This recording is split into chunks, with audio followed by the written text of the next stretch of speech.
6 Minute English. From BBC Learning English.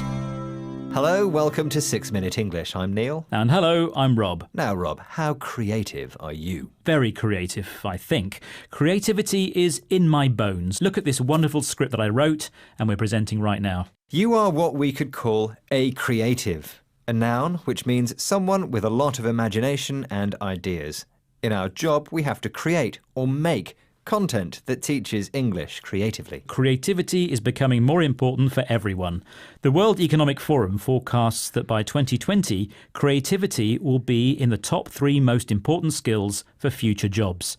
This is particularly relevant for younger people who will be entering the world of work soon. And that's what we'll be discussing today. But before we do, Neil, have you created a question for us to answer? Yes, and it's about the very creative artist Banksy. He created a well-known piece of artwork that has been in the news recently. But do you know what it's called? Is it A, Girl with Balloon, B, Girl with Red Balloon, or C, Balloon Girl? I can see the picture in my head, so I think it's C, Balloon Girl. OK, we'll find out the answer later. But now back to our discussion about creativity. Experts say that students need to focus more on creativity to help them get a job. That's perhaps surprising in the UK when some of our creative industries, that's businesses that make music, art and TV, for example, are world famous. We're creative people, Rob. Of course, but there's not such a focus on being creative in education now, and that might have an effect in the future. It's something Bernadette Duffy, an early years consultant, has been discussing on BBC Radio 4's Bringing Up Britain programme. What does she say we have been focusing too much on in schools?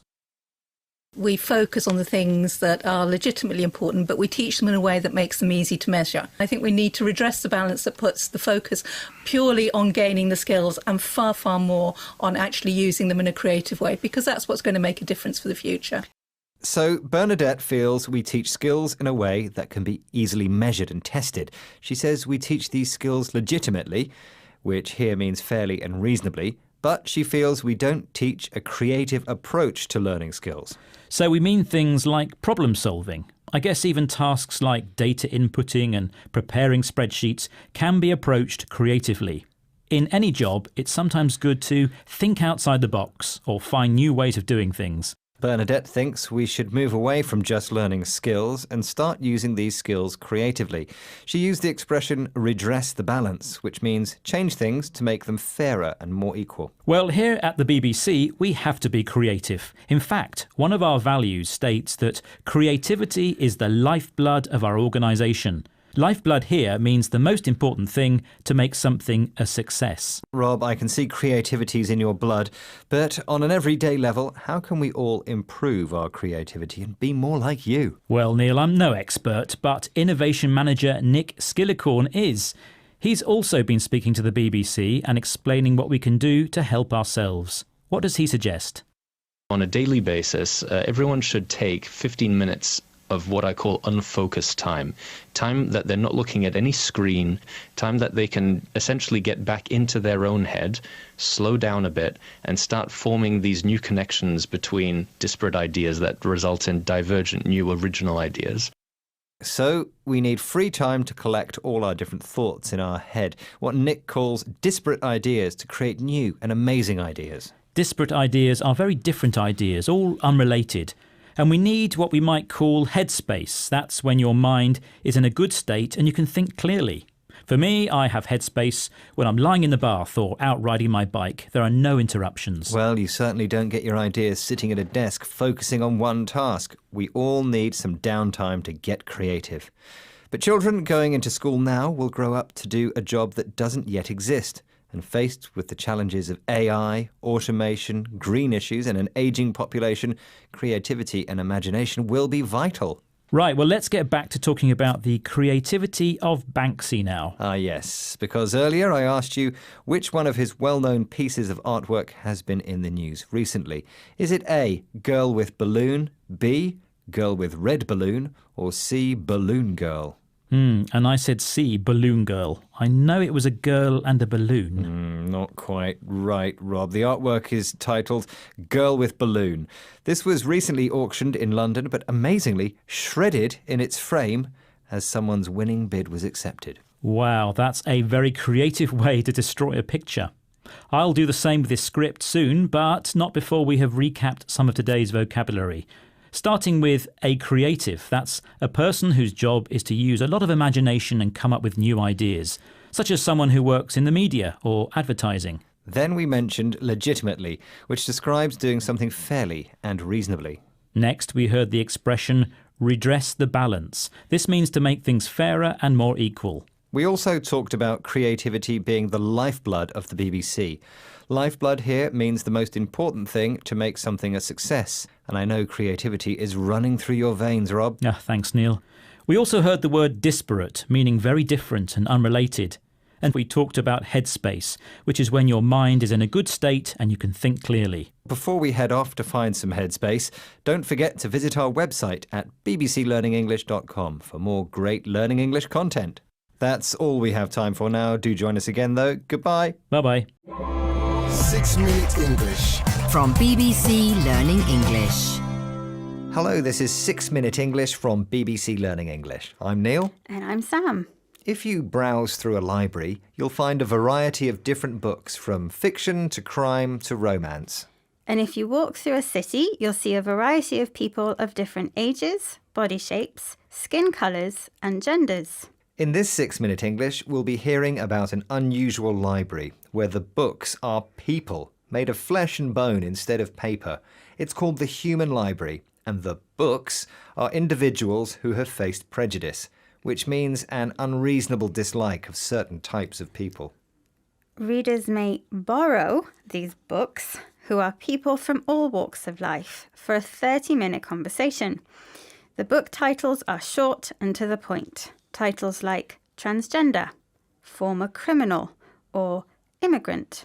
The Human books are volunteers, and visiting readers are encouraged to ask those awkward or embarrassing questions they've always wondered about. This means the Human Library needs to be a safe space, a place where people feel protected from danger and harm. It's a fascinating idea, but before we find out more, I have a question for you, Sam. The Human Library started out in Denmark, but soon spread across Europe and the world. So, how many countries have a Human Library now? Is it A, 75, B, 85, or C, 95? Well, everyone likes to hear a story, so I'll guess C, 95. OK, Sam, we'll find out if that's right later in the programme. The first Human Library was founded in Copenhagen by Ronnie Abergel. Here he is telling BBC World Service programme People Fixing the World about the inspiration behind his original idea. We don't have time on the street to stop and get to know everyone, so we drop people in little boxes. So it's instinct that's guiding us, and we never get beyond the instinct if we don't get to know the person. So at our library, we recommend sitting down and meeting some of the people that you normally might actually not feel interested in sitting down with, because there's something about them that you may feel a little bit uncomfortable about. You'll learn tremendously, not only about them, but also about yourself. When we meet someone new, we often already have ideas about what they are like. Ronnie says we put someone in a box, an expression meaning to judge what kind of person someone is based on their appearance or on a limited understanding of who they are. He recommends meeting people who you wouldn't usually spend time with, even if this makes you feel uncomfortable, feel slightly worried or embarrassed in a social situation. So the main idea of the Human Library is to challenge the assumptions and stereotypes that we all have about other people. Ronnie uses social media to find volunteers who are willing to talk about their lives at public meetings, which anyone can attend. As the Human Library spreads around the world, more money is needed to keep the project going. This mostly comes from hosting events for private companies, including famous businesses like Google. Transgender volunteer Katie John Went is a regular host for the Human Library's business events.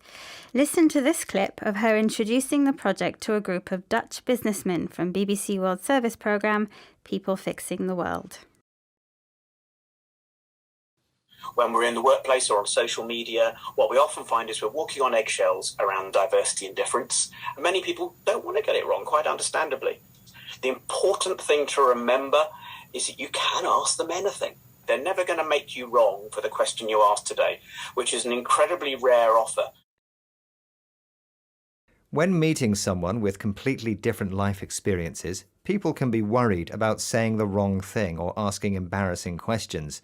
Katie says they are walking on eggshells, an expression which means to be very careful about what you do and say because you don't want to offend or upset anyone. But in fact, the human books are rarely offended. The event is all about celebrating people's difference and diversity, a term which describes how many different types of people are included together. Exactly. It's a celebration for everyone, regardless of race, age or gender. Or nationality. And that reminds me, what was the answer to your question, Neil? Oh yes, I asked how many countries today have a human library. What did you say, Sam? I guessed it was C, 95 countries. Which was the wrong answer, I'm afraid. The correct answer was B, 85 countries, from Norway and Hungary all the way to Australia and Mongolia. Wow, I bet that makes a lot of interesting stories. Okay, let's recap the vocabulary for this program about people sharing their experience of facing prejudice, the unreasonable dislike of certain groups of people. A safe space is a place where you feel protected from danger and harm. When we put someone in a box, we judge them based on their appearance or a limited understanding of them. If you feel uncomfortable, you feel slightly worried or embarrassed in a social situation. The expression walking on eggshells means being very careful about what you do and say because you don't want to offend anyone. And finally, diversity is a term describing many different types of people being included together. Well, it's time to return these human books back to the library shelves because our 6 minutes are up. Join us again for more real-life stories and topical vocabulary here at 6 Minute English from BBC Learning English. Goodbye for now. Bye. 6 Minute English. From BBC Learning English. Hello, this is 6 Minute English from BBC Learning English. I'm Neil. And I'm Georgina. When we think about romantic Hollywood movies, there have been some famous examples over the years. There are classic black and white romance movies like 1951's A Streetcar Named Desire and the love affair between Humphrey Bogart and Ingrid Bergman in Casablanca, made in 1942. You're really showing your age, Neil. What about more recent movies like When Harry Met Sally, or that famous kiss between the characters Jack and Rose in the film Titanic? In their time, all these movies were blockbusters, very popular and successful films which sold millions of cinema tickets, and this success was often due to the on-screen romance between the leading actors. In romantic movies, love is in the air. Couples hold hands and kiss, or in other words, they show intimacy, a close romantic or sexual relationship. But while real couples kiss and hold hands all the time, actors in movies are just pretending to be intimate, and this can lead to problems. Yes, whether it's a kiss or a full nudity sex scene, filming intimate scenes for movies and TV is a delicate business, as we'll be finding out in this programme. But first, Georgina, I have a quiz question for you. Let me guess, another black and white classic from the 1950s? Yes, 1953 to be exact, which was the year this movie won the Oscar for Best Picture. The film thrilled audiences with a famous beach kiss between actors Burt Lancaster and Deborah Kerr as they rolled around in the waves. But what was the movie? Was it A, West Side Story, B, From Here to Eternity, or C, Singin' in the Rain? Well, 1953 was long before I was born, but I'll guess B, From Here to Eternity. OK, Georgina, we'll find out later on if that's right. In 1953, an on-screen kiss was still considered a little naughty. But by 2020 and the filming of the BBC television dramas Normal People and I May Destroy You, things had changed. Nudity and sexual content had become commonplace. Ita O'Brien worked on both these BBC dramas. She describes herself as an intimacy coordinator, someone who helps actors and directors plan and film intimate scenes. Listen as she gives her definition of intimacy to BBC World Service programme The Conversation. A handhold, a stroke of the cheek, through to a hug, and then obviously right the way through to intimate content. It might be familial content, of an adult to a child. It could be the content of perhaps a medical procedure, someone having, a mammogram, or it could be right the way through to intimacy, simulated sexual content.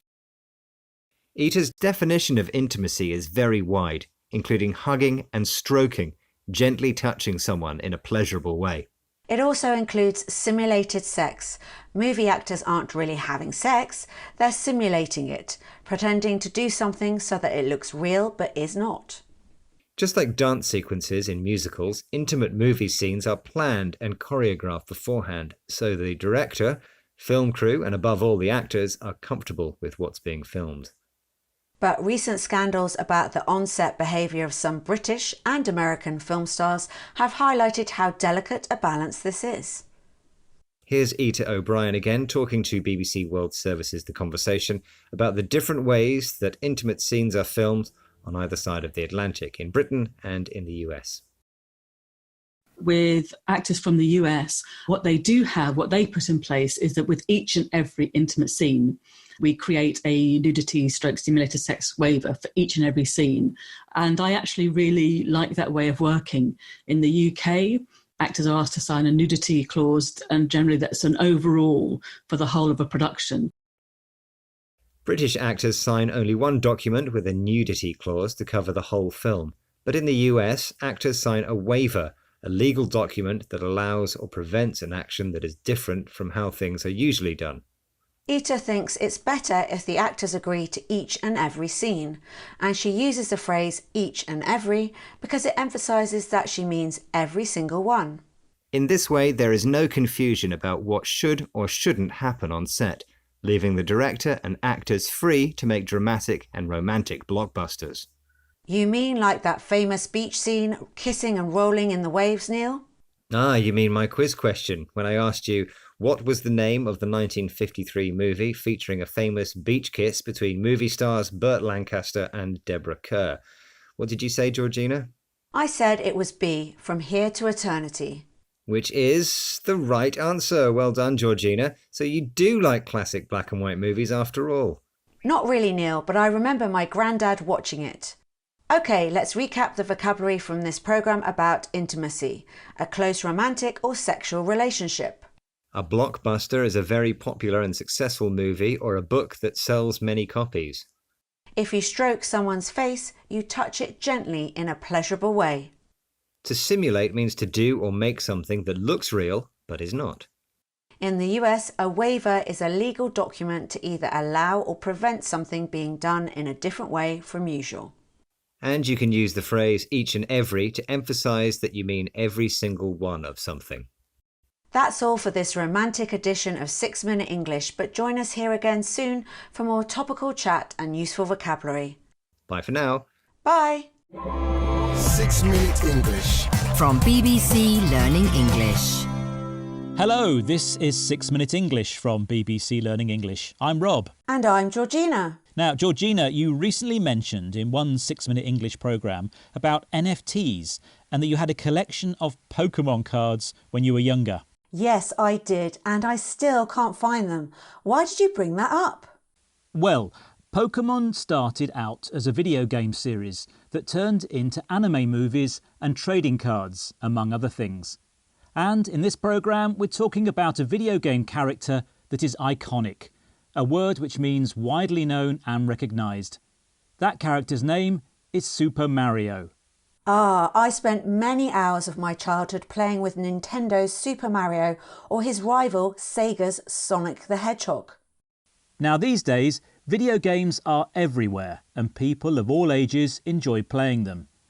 There's also competitive e-sports events where gamers compete for what are often considerable amounts of money. Yes, and there are also streamers that appear on platforms like Twitch and YouTube who have become celebrities in their own right. Talking about celebrities, I have a question about the famous character we're talking about in this programme. Many people remember Super Mario Brothers as being the first time we saw Mario, but he first appeared in another game. Which was it? Was it A, The Legend of Zelda, B, Donkey Kong, or C, Pokemon? I'm not sure about that. I can't remember him being in Pokemon, so I'll go for A, The Legend of Zelda. OK, Georgina, we'll find out if you're right at the end of the programme. So, we established at the start of the programme that these days the video games industry is thriving. True, but it wasn't always that way. It's hard to imagine now, but in the 1980s, the console market was struggling, particularly in the US. Keza MacDonald, video games editor for The Guardian newspaper, explains what was happening in the early 1980s. Here she is on the BBC World Service programme You and Yours, speaking with Peter White. Well, back then, especially in America, there had been a flood of games that were just not very high quality. One of the games that often cited as a factor in the collapse was this game called E.T. on the Atari, which was so bad that they ended up burying thousands of copies of it in the desert because nobody bought them. And so we'd had, especially in America, this didn't happen so much in Europe, but in America there'd just been lots and lots of software. None of it was all that great. There hadn't been anything really revolutionary in some years, so the video game boom was really falling off a cliff, and Nintendo is what rescued it in the US especially. Keza MacDonald used the term a flood of, meaning a large number in a short period of time, to describe the number of games that were coming out. She used cited, which means referenced or noted, when talking about the game E.T. being a reference for a factor in the collapse of the console market. And she said boom, a sudden period of growth.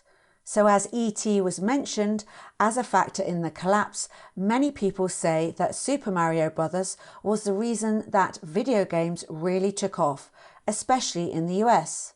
It's interesting to consider what might have been if his creator, Shigeru Miyamoto, had never created that character. The question is, why is that game so popular? What made it so fun to play? Here is Keza MacDonald speaking again with Peter White on the BBC World Service programme You and Yours, explaining why Mario is just so popular and what makes the original game so satisfying to play. It's just such a joy to play. It's running and jumping, and it's the joy of movement. When you play even the original Super Mario Brothers, you just feel this sense of joy in your movement. And it's one of the greatest games ever made. And a lot of games from 35 years ago are basically unplayable now. They might have been a step to something greater, but Mario is one of those few that really holds up today as well that did then. Keza MacDonald said that some games from 35 years ago are unplayable, so not possible to play them. But she said that Mario holds up, a term used to say that something's standards or quality has not lessened. It certainly does hold up. In fact, I played it the other day and I had lots of fun with it. It reminded me of my childhood, and it's still as good now as it was then. Which reminds me of your quiz question, Rob.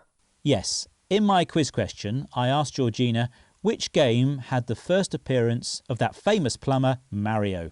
I went for A, The Legend of Zelda. Which is wrong, I'm afraid.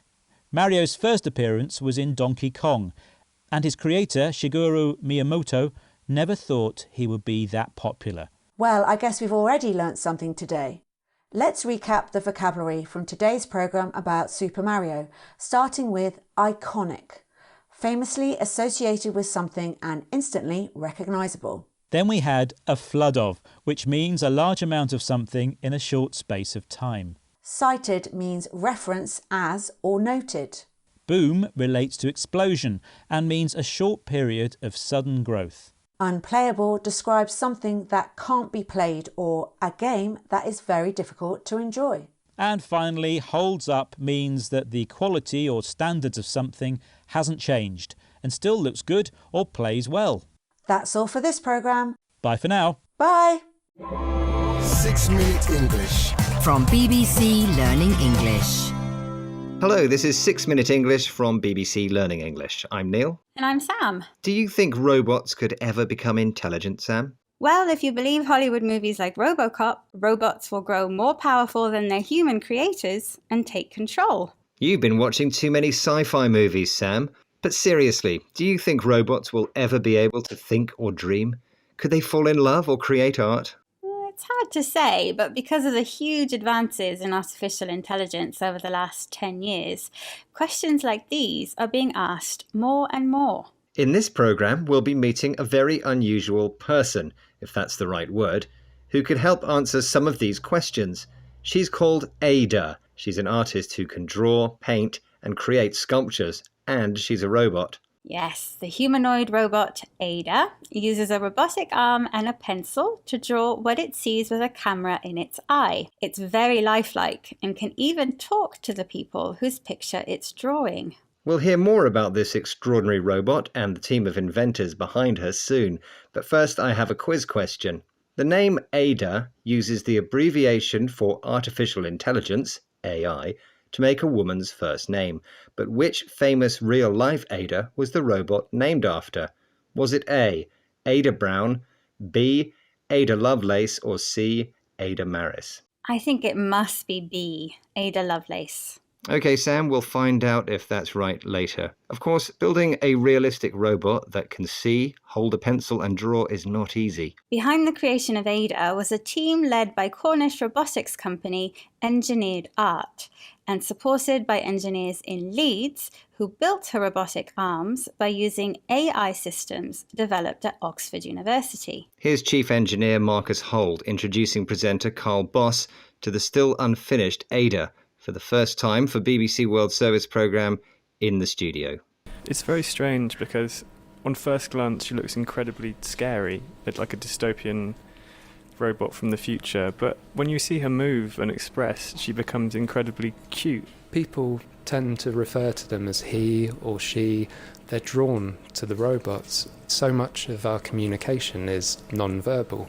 I'm gesturing with my arms, I'm smiling, and our robots, a big part of their appeal and their human nature is in the way they behave and move, and it's great that you're picking up on that from something that has no skin. When Carl first meets Ada, he sees a wired-up metal skull without skin.